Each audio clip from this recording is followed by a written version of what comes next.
Hello, good morning, student. How are you? You are fine. I hope you are fine and healthy at your home. What we discussed in our previous classes, in our previous class, we discussed about structural isomerism, cyclohexane, after that monosubstrate cyclohexane, introduction of that cyclohexane, and with respect to the following points like geometrical isomer, conformational isomerism, optical isomerism, and the relative stabilities. So that are the points we already discussed in the last lecture. Today we are going to start the remaining type of the of the disubstituted cyclohexane. The name of our chapter is the stereochemistry of disubstituted cyclohexane. Disubstituted cyclohexane means what? Two of the hydrogen atom get replaced by another group. It is known as disubstituted cyclohexane. Cyclohexane, we know that cyclohexane, it is preferred to stay in a more stable conformation. As we know, there are the different type of the conformations for cyclohexane. Last time we already talked about that, like as a chair conformation, board conformation, half chair conformations, cube conformation. Out of that, chair conformation is the most stable, and that most stable conformation we are going to study at a TYBSc level, means in this chapter number. And this chapter is a very important as far as exam point of view is concerned. Remember, the question arrive or question appear. Two question number, if you remember the question paper, question number 1, that is for 1 mark. So 1 out of that 10 question, 1 question is always appearing on the chapter, and therefore what kind of the question I will tell you I am going to tell you shortly. Then second one is a 5 mark question. If you see your question number 3, there answer the following. There are the three questions are given. Out of that 3 you have to solve 2, because that question number 3 has a weightage of 10. Out of that 3 you have to solve as a 2. So 1 5 mark question always appear from the chapter, remember, and therefore it is a very important as far as exam point of view is concerned, that requires 6 lecture to complete, as well as 6 mark appear on it. Now let us look at here the 1 2 last time we have seen type of the structural isomers are there. Isomer means having same molecular formula but different structures are known as isomers. In a cyclohexane, 1,2 disubstituted cyclohexane has 4 types are there. Number 1, 1,1 disubstituted cyclohexane, 1,2 disubstituted cyclohexane, 1,3 disubstituted cyclohexane, and 1,4 disubstituted cyclohexane. These are the 4 type. Out of that 4, first type we are going to learn. The name of that type is first one. Let us see. It is a 1,1 type. 1,1 type. 1,1 type means what? Both the substituent present on the same carbon atom, that is termed as a 1,1 type cyclohexane. As we know that the structure of cyclohexane. So structure of cyclohexane, remember here, look at, this is the structure. You can clearly see this is the most stable conformation. This is the model of cyclohexane. As we know that this black color clearly indicate that the carbon atom, and this white in you imagine or you consider it is a hydrogen atom, and out of that 6 hydrogen atom are axial, those are perpendicular here. Look at if you see the carbon number 1, this one, it is above the plane, and carbon number 4 which is below the plane, and this carbon number 2, 3, 4 and 5, they are lying in the same plane. So this is the structure of cyclohexane. And now 1, 2, 3 are above the plane, they are perpendicular to the plane. That type of the bond are called as axial bond. Look at here, 1, 2, 3. There also as a 3 are above the plane, 3 are below the plane. That are the axial, means they are perpendicular to the general plane. And now equatorial. Look at here, one equatorial. Here, this is another one. This is another one, and here one hydrogen atom here which is axial, they are projecting outward. This is a model of cyclohexane. Now remember we are talking about 1,1 disubstrate cyclohexane.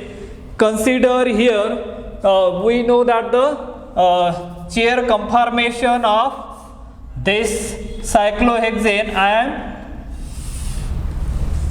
I have drawn, this is a chair conformation of the cyclohexane, right? Now 1,1 disubstituted, I am taking here, one is the axial position X, let us see here, and another hydrogen atom replaced by another group, let us see, here is a Y.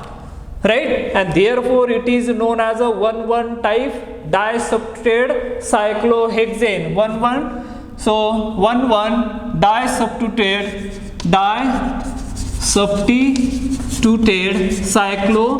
cyclohexane. Just now I have shown the model of cyclohexane. Now here this is a chair conformation, right? Chair conformation, this is a carbon number 1, 2, 3, 4, 5 and 6, or this is a clockwise manner I am numbering it, or you can give the number from this side also, it doesn't matter, 1, 2, 3, 4, 5, 6, likewise.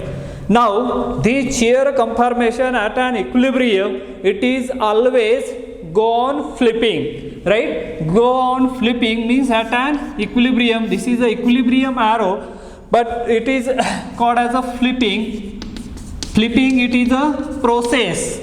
Flipping, it is a process in SY BSc, you already learned. Flipping is a process of converting one chair conformation into as another chair conformation, and during this process axial bond becomes as a equatorial, and equatorial bond becomes as a axial one. That you have to remember.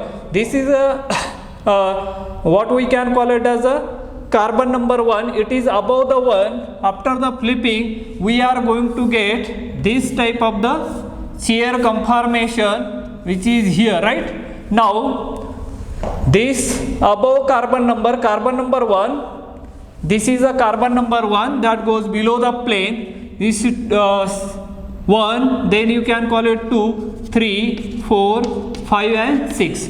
Now flipping is a process where one chair conformation is converted into as another chair conformation, and during that process what is happening, axial becomes as a equatorial and equatorial bond becomes as a axial.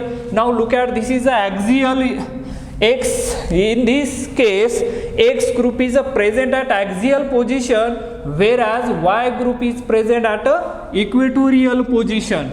Now if you put a hand here, or you can put as a finger here like this, So what do you see? This x is above the plane and y is below the plane. The position of the group remains as it is, only the axial becomes as the equatorial and equatorial becomes as axial, that you have to remember. Now this x group, it remains above the plane. If you put as a hand here, what do you see? You draw the equatorial position here. Now this is a x, right? This is above the plane. When after the flipping, that axial becomes as a equatorial, but this above the plane, it remains above the plane, right? And but only the axial becomes as a equatorial. Now this is a equatorial y group present at equatorial position. After the flipping, what you are going to get? You are going to get which is at axial position, means this is a y, this is a axial. But look at here, if you put hand here, where it is below the plane, and therefore y is below the plane. So this is the flipping process. Axial becomes as a equatorial and equatorial becomes as a axial one. Now let me give the number to this.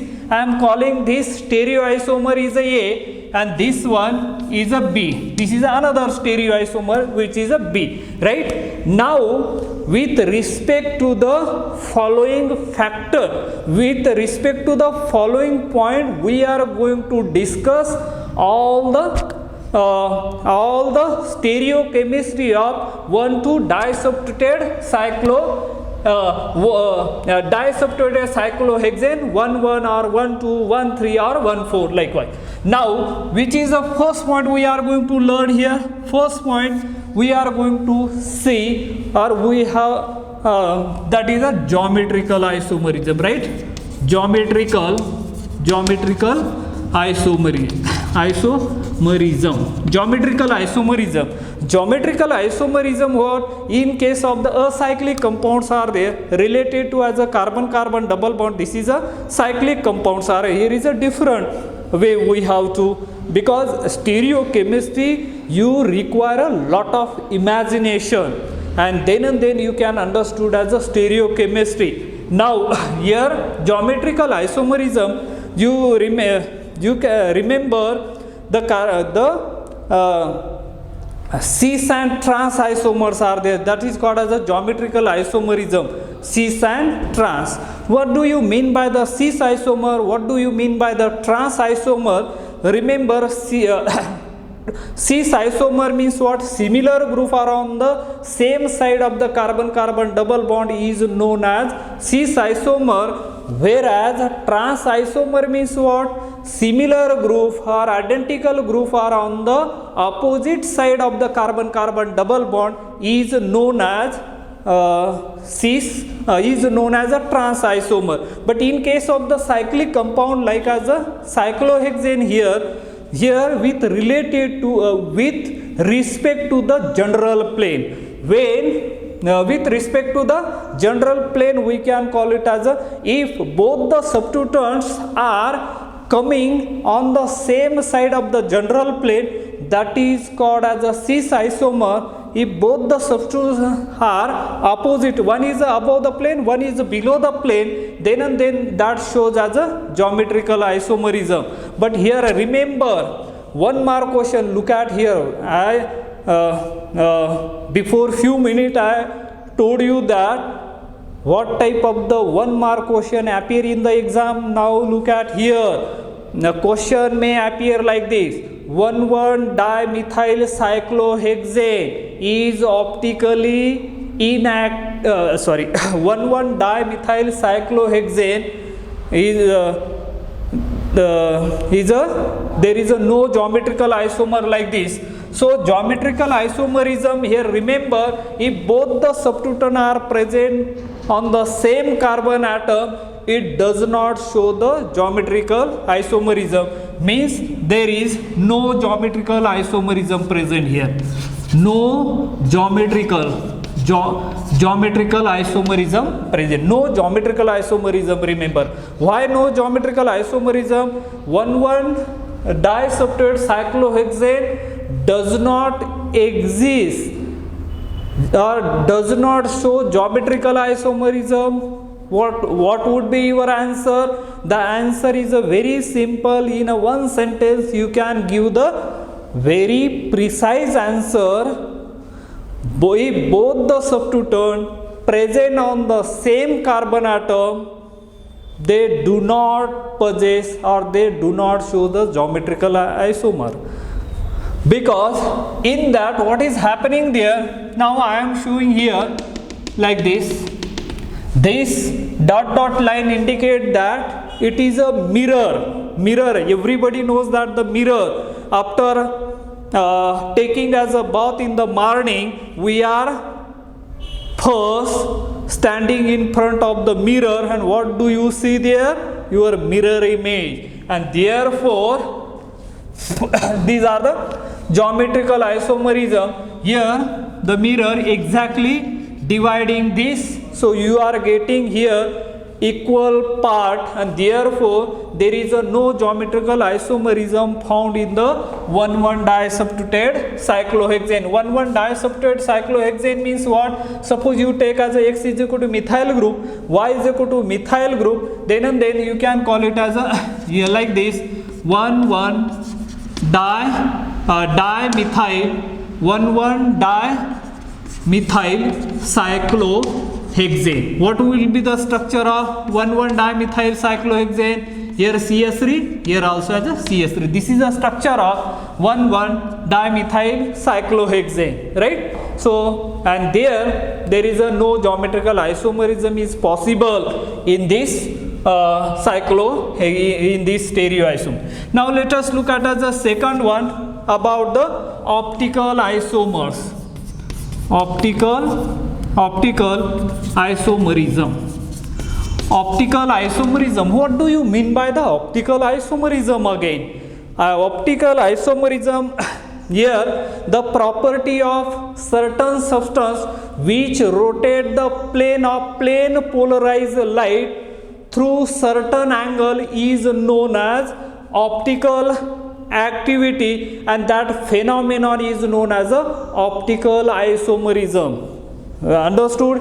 And the instrument used to determine the optical activity is a polarimeter, or we can call it as a polarimeter is used to determine the optical activity of the organic compound. What type of the organic compound shows optical activity? Those has chiral center. Chiral center means what again? The carbon atom which carries 4 different groups are known as a chiral center, and therefore they are showing the optical activity, and they rotate the plane of polarization either dextrorotatory or the levorotatory. Dextrorotatory means what? Dextrorotatory, the substance or the plane of polarization rotate right side is known as a dextrorotatory, and it is denoted by the symbol small d.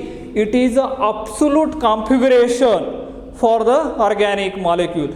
Now, small d, or it is small d, dextrorotatory small d are positive. That is known as a dextrorotatory motion.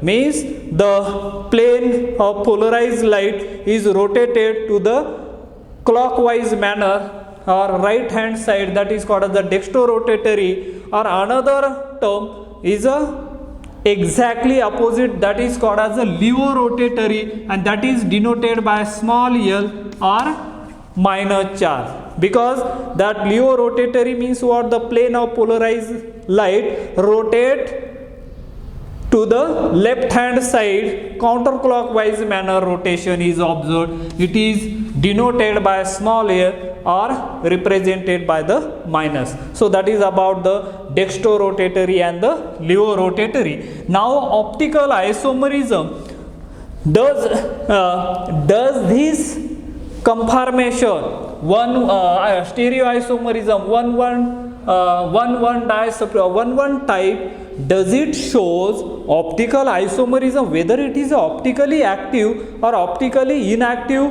One more question again here. 1,1-dimethyl cyclohexane is optically inactive. Why? Question marks are there. So what should be, what could be your answer? The answer is a very fine. There you remember there are the three symmetry elements are there. Three symmetry elements here you have to remember. One is called as a plane of symmetry. Plane of symmetry. Second one is known as a center of symmetry. Center of symmetry. And third one is known as a alternative axis of symmetry. These are the three elements of symmetries are present in organic molecule, even though they has a chiral center, but if they possess this type of the symmetries are there, then and then that compound is said to be optically inactive in nature. Plane of symmetry present at this level, at TY-BSc level, only plane of symmetry you have to remember.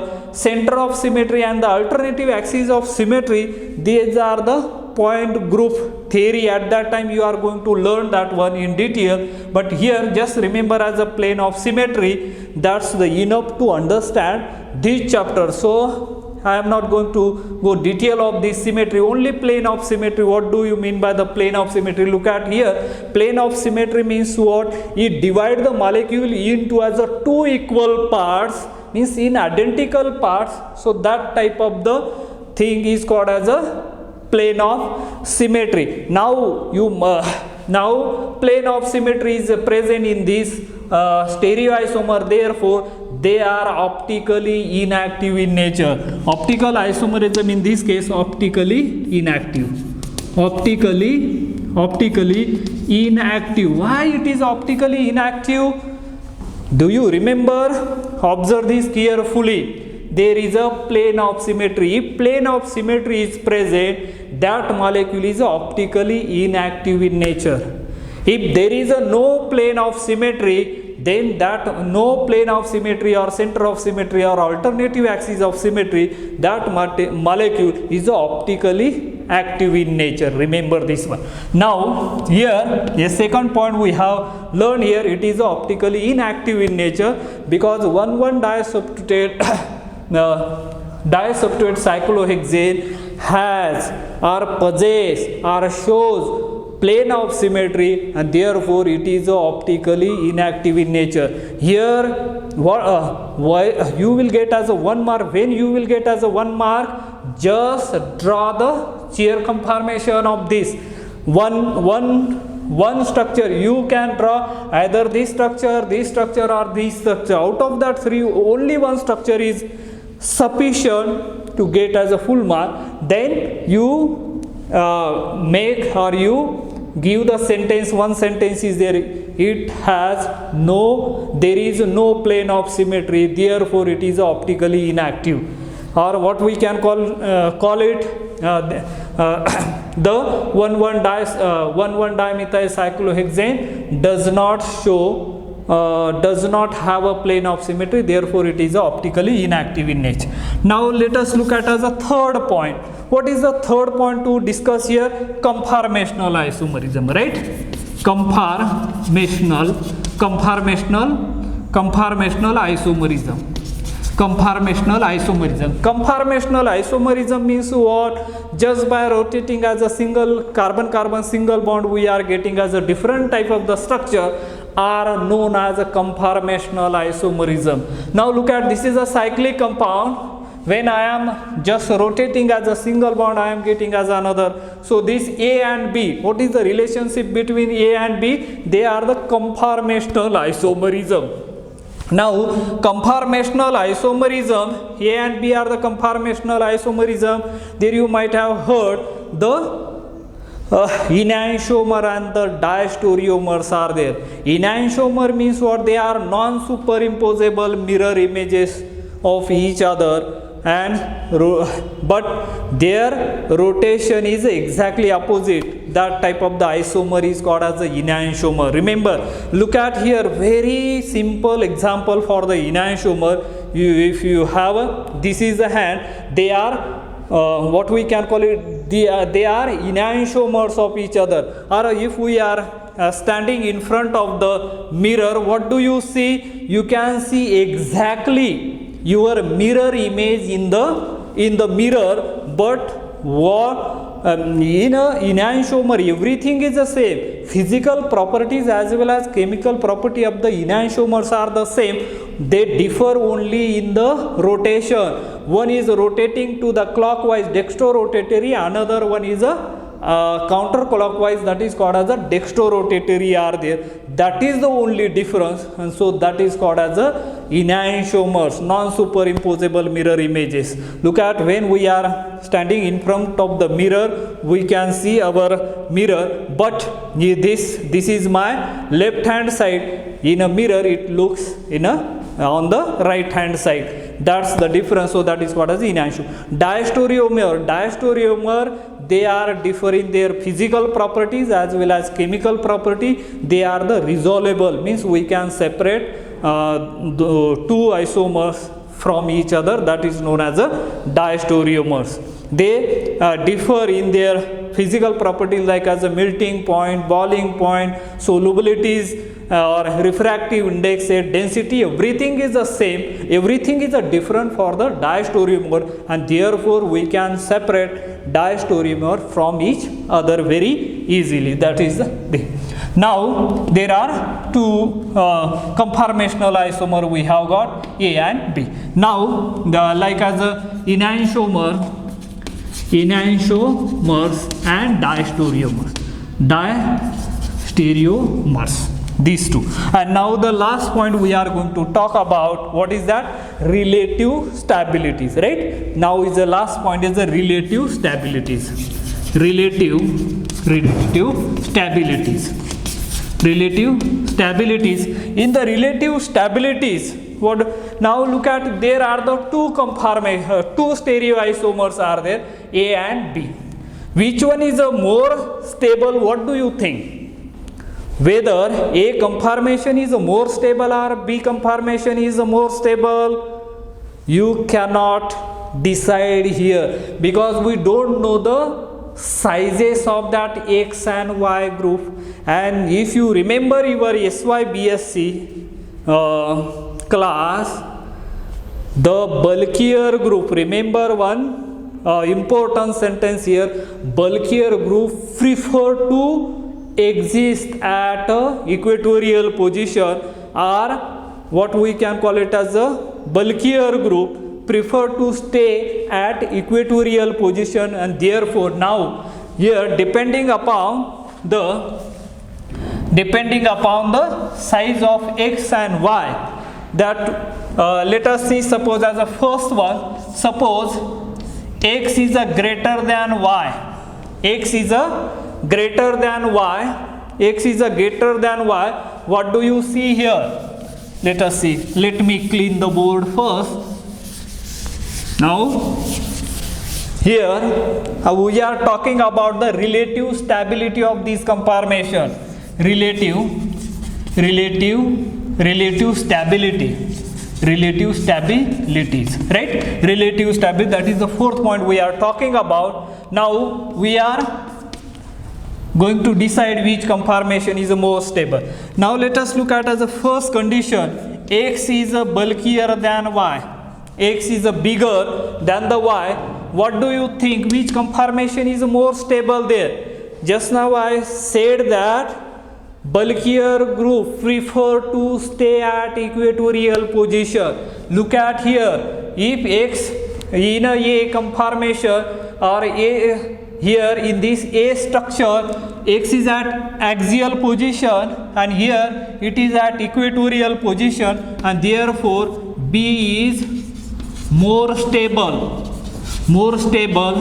than A, right? Clear everybody? Okay. Now second one, suppose Y is a bigger than X. What do you see here? Here, which conformation, whether A is more stable or B is more stable? In this case, Y is a bigger, means bulkier group. Look at here, bulkier group, Y is at equatorial position, and therefore A is more stable than B. That's it, right?